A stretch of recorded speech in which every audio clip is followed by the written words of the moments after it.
क्योंकि बाबा साहब कोई एक व्यक्ति नहीं है, बाबा साहब का पूरा संदेश पिछले 200 साल में भारत के अंदर हमारे जितने भी क्रांतिकारी हुए, ज्योतिबा फूले से लेके अय्यंकाली और देश के हर कोने के अंदर जितने भी हमारे सामाजिक क्रांतिकारी हुए, बाबा साहब ने उन सब के संदेशों को, उन सब के सिद्धांतों को, उन सब के संघर्षों का सामुच्य बना के, समरी बना के अपनी किताबों में, अपने ग्रंथों में, अपने जीवन में उतार दिया। इसलिए जब हम बाबा साहब की बात करते हैं तो बहुजन समाज में जन्मे हर नायक और नायिका की बात करते हैं। इसलिए बाबा साहब ने जो हमें साहित्य दिया, बाबा साहब ने जो हमें संघर्ष का रास्ता दिखाया, उसमें 3 बातें बहुत महत्वपूर्ण हैं साथियों।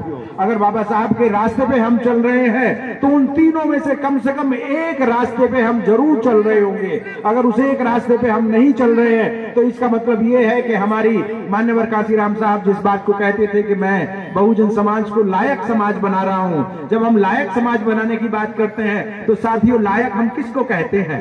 लायक संतानें हम किसको कहते हैं? लायक संतान होने का मतलब है जो अपने दादा परदादा नाना नानियों के संघर्ष को, उनकी विरासत को आगे लेके जाए, जो अपने माता पिता की विरासत को आगे लेके जाए, वो लायक संतान कहलाती है। और जो उनकी विरासत को बिखेर दे, जो उनकी विरासत को विखंडित कर दे, उसको हम वही कहेंगे जो आप समझ रहे हैं।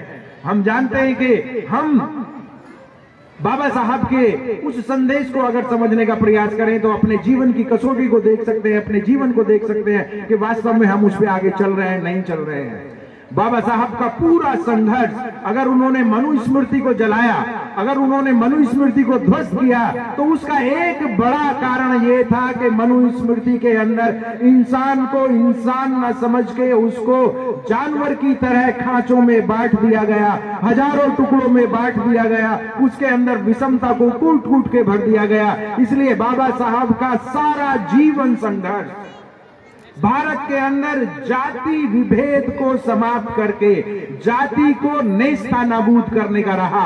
समाज को विभिन्न टुकड़ों में तोड़ के, लगभग 7000 टुकड़ों में तोड़ के रखा गया। इसलिए बाबा साहब ने कहा कि जब तक जाति का विध्वंस नहीं होता तब तक ये समाज आगे नहीं बढ़ सकता है। इसीलिए बाबा साहब ने एक बहुत महान किताब लिखी, जाति पर सबसे महान किताब आज तक जो लिखी गई है वो है जाति का विध्वंस, जो बाबा साहब ने 1936 में लिखी।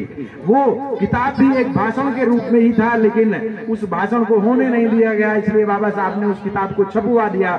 उस किताब का नाम जाति का विध्वंस है। उसमें बाबा साहब इस बात को कहते हैं कि इस जाति ने इस समाज को समाज नहीं बनने दिया, इस देश को देश नहीं बनने दिया।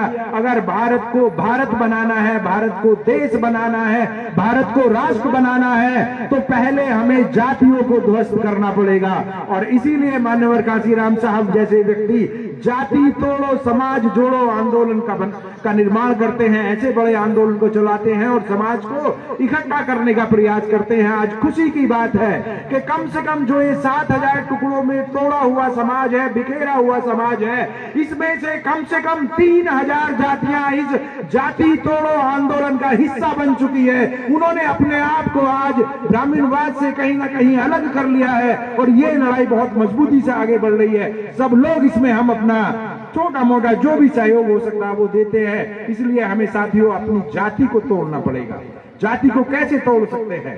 जाति को तोड़ सकते हैं सही को सही कह के, गलत को गलत कह के, अच्छे को अच्छा कह के, बुरे को बुरा कह के, न्याय का पक्ष लेके अन्याय का विरोध करके, विज्ञान का पक्ष लेके अज्ञान का विरोध करके हम साथियों इस जाति को तोड़ सकते हैं। जाति का विभेद एक बड़ी लड़ाई है जो बाबा साहब और हमारे सभी आंदोलनकारियों ने जिसके खिलाफ संघर्ष किया है। बाबा साहब से पहले ज्योतिबा फूले ने इस बात को कहा कि जब तक टुकड़ों में तोड़े हुए समाज के अंदर uniformly united and emotionally integrated बहुजन समाज नहीं बन जाता है, मैं फिर रिपीट करूंगा, uniformly united and emotionally integrated समाज नहीं बन जाता है, भावनात्मक रूप से एक समाज का निर्माण नहीं हो जाता है, चाहे उसमें शूद्र हो, चाहे उसमें अछूत हो, चाहे उसमें भील हो, चाहे उसमें यवन हो, चाहे उसमें कोई भी समाज के साथी हो जिनको जाति के आधार पर तोड़ा गया, तब तक भारत का निर्माण नहीं हो सकता है। ये पहली बात है। अगर हम